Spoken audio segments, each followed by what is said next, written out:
It is midday. Good afternoon. Here is the world news at a glance on Impact Business Radio, Ibr92.5FM, Ibadan. First, the headlines. Jambe expresses optimism about each free exercise in May. Imo State Governor assures that current travels will end soon. Ogun State Government signs $400 million Memorandum of Understanding for the development of the Olokola Free Trade Zone. And on the foreign scene, China reports 3 deaths in latest COVID-19 outbreak. Now the news in details. I am Anuluapo Omorinde. The management of the Joint Admissions and Matriculation Board, JAMB, has expressed optimism for each free examination scheduled for the month of May. The board made this known in its weekly bulletin of the Office of the Registrar in Abuja today. It will be recalled that the board has scheduled the 2022 Unified Tertiary Matriculation Examination to hold between May 6th and May 16th. The board assured that it will deliver a seamless exercise in its main examination, which will be held across all its 757 centers across the country.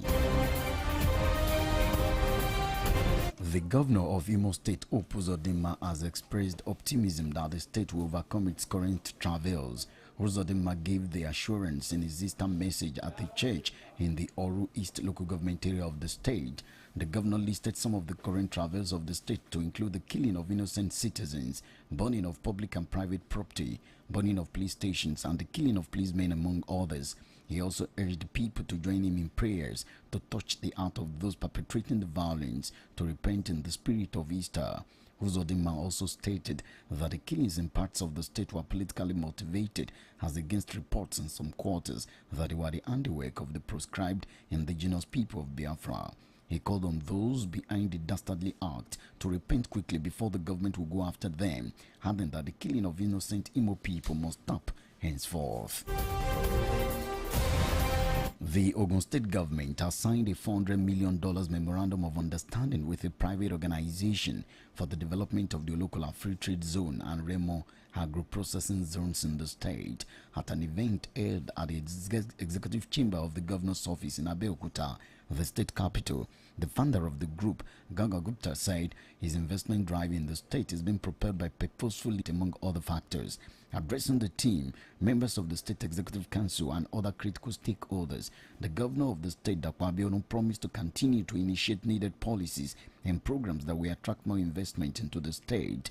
The signing of this memorandum of understanding is part of the investment drives of the administration in its bid to expand the economic base of the state.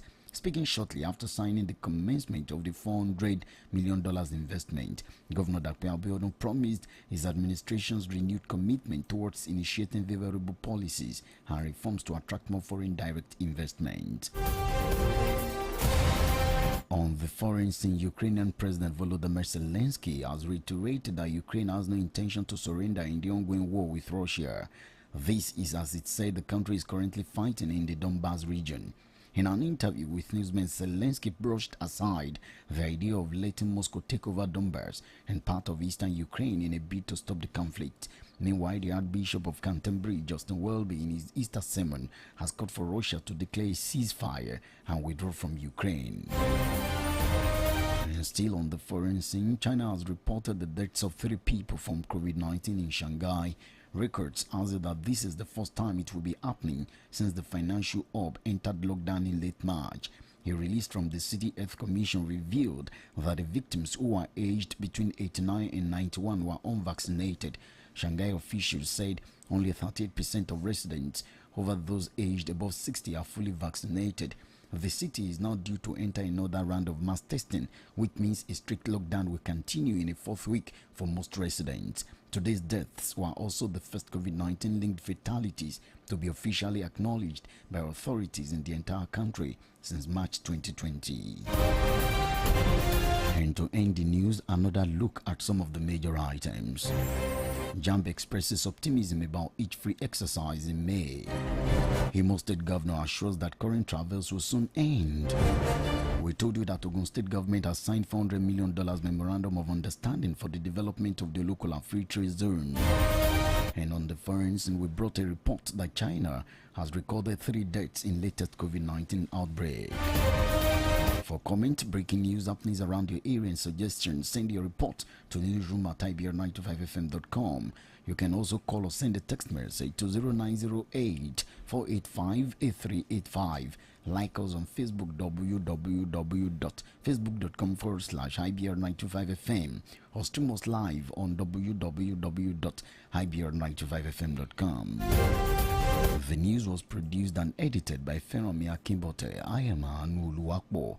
On Morning Day. Many thanks for listening. Good afternoon. News, analysis, reports, and commentaries on the hour in your business interest.